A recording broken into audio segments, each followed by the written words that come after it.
Teaching मित्रा के YouTube channel में आप सभी का स्वागत है। आज के इस सेशन में हम बात करने वाले हैं ईवीएस का। आज का हमारा यूनिट 2 है, जो कि सजीव एवं उनके प्रमुख लक्षण के बारे में हम बात करने वाले हैं। यहाँ से आपको 2 से 3 मार्क्स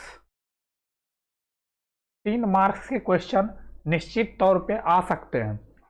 कुछ जो सजीव के प्रमुख लक्षण जो कि आपको मैंने एक जगह कर दिया हूं, और उनके जो बच्चे होते हैं उनके किस नाम से, अलग अलग जीवों के, अलग अलग जानवर के बच्चे को अलग अलग नामों से पुकारा जाता है, इसके बारे में भी आज के इस वीडियो में हम डिस्कस करेंगे। साथ ही साथ कौन से जीव अपने जो श्वसन की क्रिया करते हैं वो किन अंगों से वो सांस लेते हैं, इसके बारे में भी हम इस वीडियो में बातें करने वाले हैं। तो आज का यह वीडियो आपके लिए काफ़ी महत्वपूर्ण होगा। जो भी कैंडिडेट सीटेट 2022-23 के एग्ज़ाम में शामिल होने वाले हैं उनके लिए हमारा यह वीडियो काफ़ी इम्पोर्टेंट होने वाला है।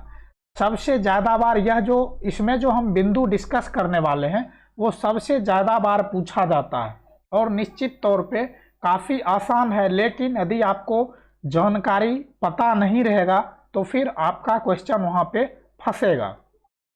तो आपको इस वीडियो को शुरू से अंत तक देख लेना है, आपको कहीं भी कोई भी समस्या नहीं आएगी। तो आइए डिस्कस करते हैं। इससे पहले यदि अभी तक आपने हमारे यूट्यूब चैनल को सब्सक्राइब नहीं किए हैं तो एक बार सब्सक्राइब करके बेल आइकन को दबा लें और नोटिफिकेशन को ऑल कर लें, जिससे आपको हमारी अगली सभी वीडियो की नोटिफिकेशन आसानी से मिलती रहेगी। और अधिक से अधिक शेयर करें ताकि आपके साथ साथ जो भी आपके दोस्त हैं उन तक भी हमारा यह कंटेंट पहुंच सके। और अच्छा लगेगा तो एक लाइक एक कमेंट आप हमें ज़रूर कीजिएगा। तो चलिए हम इस वीडियो में डिस्कस करते हैं। सबसे पहले सजीव किसे कहते हैं? तो सजीव वह है जिसमें जान हो, जिसमें वृद्धि एवं गति हो, जो भोजन लेता हो, जो भोजन करता हो और जो श्वसन की क्रिया करता हो, सजीव कहलाता है। जैसे कि मनुष्य अर्थात हम लोग हैं, जानवर हैं, पेड़ पौधे, कीड़े मकोड़े। इसमें पेड़ पौधे एक जगह से दूसरे जगह नहीं जाते हैं, लेकिन वो भी मनुष्य की तरह सांस लेते हैं, अपना भोजन खुद से बनाते हैं और भोजन करते हैं। उन्हें भी प्रकाश की आवश्यकता होती है और उनमें वृद्धि होती है। तो ये सजीव के बारे में आप समझ गए। अब है सजीव श्वसन कैसे करते हैं, इसके बारे में हमने इस वीडियो में ज़्यादा कुछ भी अलग का पॉइंट शामिल नहीं किया हूँ। जो भी आपके एग्जाम के पॉइंट ऑफ व्यू से पूछे जाते हैं, एग्जाम पॉइंट ऑफ व्यू से जो भी आपको पूछे जाते हैं, सिर्फ उसी बिंदु को इस वीडियो में हम डिस्कस करने वाले हैं। कोई भी ऐसा नहीं लगेगा कि आपको फालतू का है। तो सभी सजीव श्वसन की क्रिया द्वारा भोजन से ऊर्जा प्राप्त करते हैं। मनुष्य श्वसन की प्रक्रिया में ऑक्सीजन लेते हैं और कार्बन डाइऑक्साइड छोड़ते हैं। यह आप लोगों को भी पता है। एक वयस्क मनुष्य 1 मिनट में 15 से 18 बार सांस लेता एवं छोड़ता है। पौधे कार्बन डाइऑक्साइड लेते हैं और ऑक्सीजन छोड़ते हैं, परंतु रात में जो है पौधे ऑक्सीजन ही लेते हैं और कार्बन डाइऑक्साइड छोड़ते हैं। अब एक यहाँ पे इम्पोर्टेंट बातें हैं कि पीपल का जो पेड़ है, पीपल का जो वृक्ष है, वह हमेशा ऑक्सीजन गैस छोड़ते हैं। पीपल एक ऐसा वृक्ष है जो कि 24 घंटा आपको ऑक्सीजन ही देता है।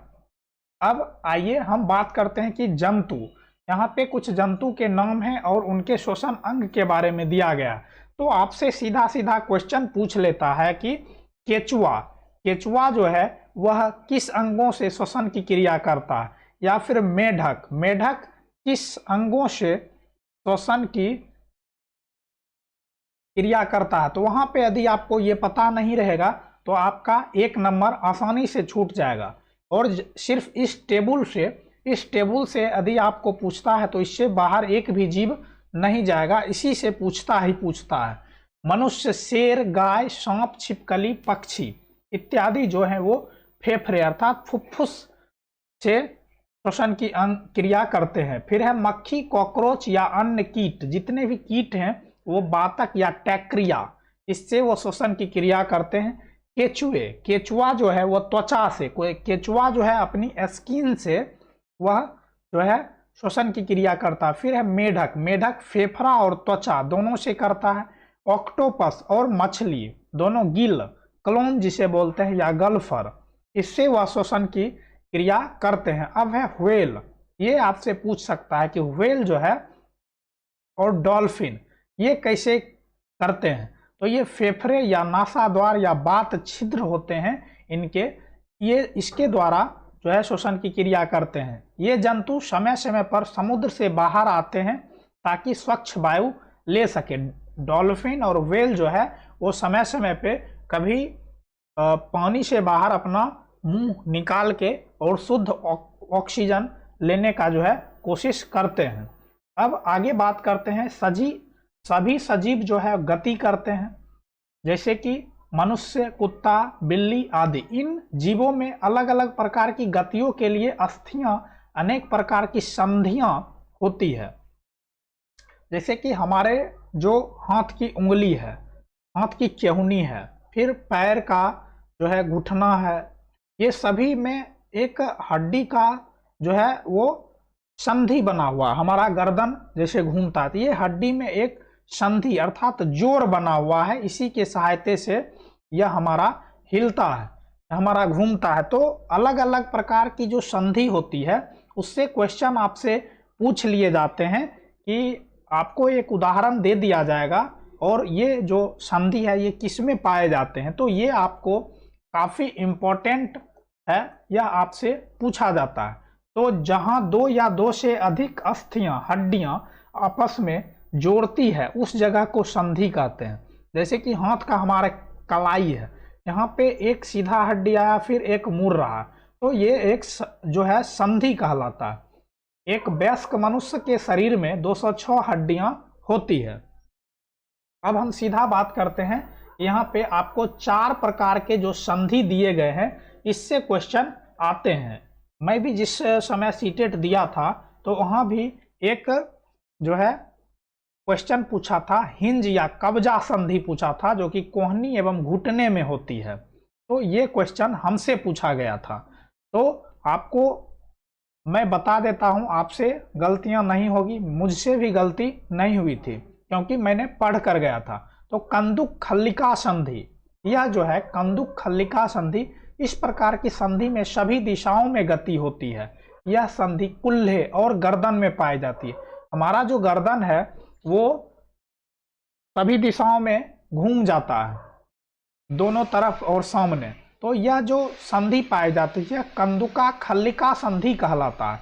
तो आपको सीधा याद रखना है कि कंदुका खल्लिका संधि जो है वह कुल्हे और गर्दन में पाई जाती है। अब है हिंज और कब्जा संधि।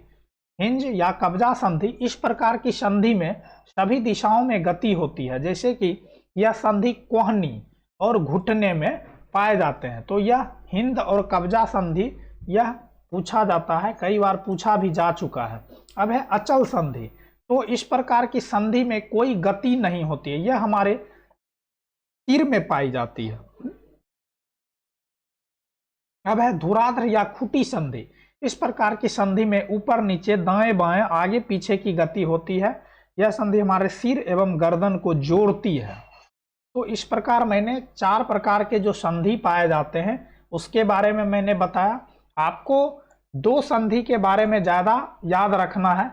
आपको जो है क्वेश्चन जो सबसे ज़्यादा बार पूछा जाता है वो पूछा जाता है, एक कंदुका खल्लिका संधि है और एक हिंज संधि। इस दोनों से ज़्यादा क्वेश्चन आते हैं, तो ये आपको ज़्यादा ध्यान में रखना है। ऐसे चारों संधि जो है वो आपके लिए इम्पोर्टेंट है। अब हम बात करते हैं कि कुछ महत्वपूर्ण बिंदु है, जो महत्वपूर्ण मुख्य बिंदु है। जंतुओं में पहले तो 5 इंद्रियां पाई जाती है। वो 5 सेंसेस जो है वो मनुष्य में भी और जानवर में भी पाए जाते हैं। ये आँख, कान, जीभ, नाक और त्वचा। तो आँख देखने के लिए प्रयोग होता है, नाक सूंघने के लिए प्रयोग होता है त्वचा जो है वो महसूस करने के लिए प्रयोग होता है। फिर कान है वो सुनने के लिए प्रयोग होता है, और जीभ जो है वो स्वाद के लिए प्रयोग किया जाता है। अब विभिन्न जंतु अपनी ज्ञान इंद्रियों का प्रयोग करके विभिन्न कार्य के लिए इनका प्रयोग वो करते हैं। तो इसके अंतर्गत जो मुख्य बातें हैं जो आपके एग्जाम के पॉइंट ऑफ व्यू से है, मैंने सिर्फ उन्हीं को इसमें शामिल किया हूं। एक एक करके हम डिस्कस करते हैं, और यह जो है यह काफ़ी इम्पोर्टेंट है। यह निश्चित तौर पे इससे क्वेश्चन आते ही आते हैं, एक दो क्वेश्चन आपको निश्चित तौर पे आएंगे, कभी कभी ज़्यादा भी पूछ देता है। वो एग्जामिनर जो क्वेश्चन सेट करता है उसके माइंड पे डिपेंड करता है कि वो किस शिफ्ट में कैसा क्वेश्चन आपके लिए बनाएगा। तो चींटियां अपने समूह की जो चींटियां उनके द्वारा छोड़ी गई गंध से पहचान लेती है। तो चींटी जब आप देखेंगे कि चींटी जब चलती है तो एक लाइन बनाकर चलती है। तो ऐसा क्यों होता है? ऐसा इसलिए होता है कि आगे जो चींटी गई है वो अपने पीछे से आ रही चींटी के लिए गंध छोड़ती हुई जाती है। अब है कि कुछ कीड़े मकोड़े अपनी मादा कीड़े को उनकी गंध से पहचान लेते हैं, जैसे कि रेशम का कीड़ा। रेशम का कीड़ा इसके लिए प्रसिद्ध है, और कई बार यह क्वेश्चन आया हुआ भी है कि रेशम का कीड़ा जो है अपनी मादा को उसकी गंध से कई किलोमीटर दूर तक वो पहचान लेता है। तो यह जो है रेशम का कीड़ा होगा। अब है कुछ मनुष्य, कुछ पक्षी मनुष्य से 4 गुना ज़्यादा तेज देख सकता है। हम लोग जितना देख पाते हैं उससे 4 गुना ज़्यादा तेज देख लेता है। इसमें बाज, गिद्ध और चील आता है। यह हम लोग के मनुष्य से ज़्यादा तेज वह देख पाता है। अब है एक पक्षी जो है एक ही समय में 2 अलग अलग चीज़ों को देख लेते हैं, क्योंकि इनके सिर के दोनों तरफ जो है वो आंखें होती है। आप देखे होंगे कि अधिकांश पक्षी उसके सिर लंबे होते हैं और उनके चोंच से थोड़ा ऊपर दोनों तरफ आंख होती है, इसीलिए वह जो है एक समय में वो 2 तरफ की वस्तुओं को देख लेती है। परंतु इनके आंखों की पुतली जो है वह नहीं घूमती है, इसीलिए यह अपनी गर्दन को घुमाकर अपने आसपास देखते हैं। इसीलिए जब आप किसी पक्षी को बैठे हुए देखते होंगे तो वहाँ पे उसको देखते होंगे कि वह ज़्यादा अपनी गर्दन को हिलाते रहता है। ऐसा क्वेश्चन सीटेट में कई बार पूछा जा चुका है कि पक्षी जब अपनी किसी भी स्थान पर बैठता है तो वह अपनी गर्दन लगातार हिलाते रहता है। ऐसा वह क्यों करता है? तो ऐसा वह इसलिए करता है क्योंकि आँखों की पुतली जो है उसकी घूमती नहीं है, इसीलिए वह बार बार अपनी गर्दन को घुमाकर अपने लिए भोजन या फिर अपने किसी भी चीज़ों को वह देखता है। लेकिन उल्लू जो है, उल्लू की आंखें चेहरे के सामने की तरफ होती है, जैसे कि हम लोग का आंख होता है चेहरे की सामने की तरफ, तो उल्लू का भी आंख होता है चेहरे के सामने की तरफ। अब है कि कुछ जानवरों के कान बाहर दिखाई देते हैं, परंतु कुछ के नहीं। कुछ जानवर के कान दिखाई देते हैं और कुछ जानवर के कान आपको दिखाई नहीं देंगे। हाथी जो है अपने कानों को सुनने के अलावा हवा भी करता है। जब उसे गर्मी ज़्यादा लगने लगती है तो वह अपने कान को हिलाकर अपने लिए वह हवा भी करता है। यह भी क्वेश्चन कई बार सीटेट में आया हुआ है। यहाँ पे जितना भी पॉइंट इसमें ऐड किया गया है यह सारे पॉइंट जो है काफ़ी एग्जाम के पॉइंट ऑफ व्यू से जो है इम्पोर्टेंट है। अब है सांप के बारे में। सांप सुनता नहीं है, सांप बहरा होता है, लेकिन वह जमीन पर हुए कंपन को महसूस करता है, और सबसे ज़्यादा वह जो है कंपन अपने शरीर के निचली हिस्सा में महसूस करता है। जो उसका जो शरीर होता है उसका निचला जो स्किन होता है, जो जमीन से सटे हुए होते हैं, उससे वह कंपन को ज़्यादा महसूस करता है। अब है मच्छर हमारे शरीर की गंध एवं तलवे की गर्मी से हमारे अंधेरे में भी हमें ढूंढ लेते हैं। हमें अंधेरे में जो है मच्छर कैसे ढूंढ लेते हैं? तो वह हमारे शरीर की गंध और तलवे की गर्मी से हमें अंधेरे में भी वह ढूंढ लेता है। कुछ जानवर अपनी मल मूत्र की गंध के द्वारा अपने क्षेत्र को पहचान लेते हैं, जैसे कि कुत्ता, बाघ और शेर। यह सभी जानवर जो हैं यह अपनी जो क्षेत्र में रहते हैं उस क्षेत्र में अपना मूत्र जो है सो छोड़ देते हैं, जिससे कि दूसरे जानवर जब आते हैं तो उनको पता चल जाता है कि मैंने दूसरे क्षेत्र में गया हूं, और जिस क्षेत्र में वह जाता है उस क्षेत्र के जानवर को भी यह पता चल जाता है कि मेरे क्षेत्र में कोई दूसरा जानवर आया हुआ है। तो यह अपनी जो है क्षेत्र एरिया को मलमूत्र के सहायता से पहचान पाता है। अब है मेढक, छिपकली आदि जीव शिकार को पकड़ने के लिए अपनी जीभ का प्रयोग करते हैं। मेढक जो है, छिपकली, यह अपनी मुंह के जीभ से जो है अपना शिकार, अपना भोजन पकड़ता है। वह रात्रिचर जो रात में जागने वाला होता है जानवर एवं पक्षी, जो रात में जागने वाला जानवर एवं पक्षी होता है वह केवल सफेद और काला अर्थात ब्लैक एंड व्हाइट रंग ही देख पाते हैं, जैसे कि उल्लू, रैकून। हालांकि ज्यादातर जानवर दिन में भी जो जगते हैं उन्हें भी ब्लैक एंड व्हाइट ही ज्यादातर दिखाई देते हैं। यह क्वेश्चन कई बार सीटेट में आया हुआ है कि कुछ जानवर को, ज्यादातर जानवर को जो है कौन सा रंग दिखाई देता है, और मैंने अपने कम्युनिटी पोस्ट में भी यह क्वेश्चन को डाला था। अब है उल्लू। उल्लू काफी हद तक अपनी गर्दन जो है वो पीछे तक घुमा सकता है।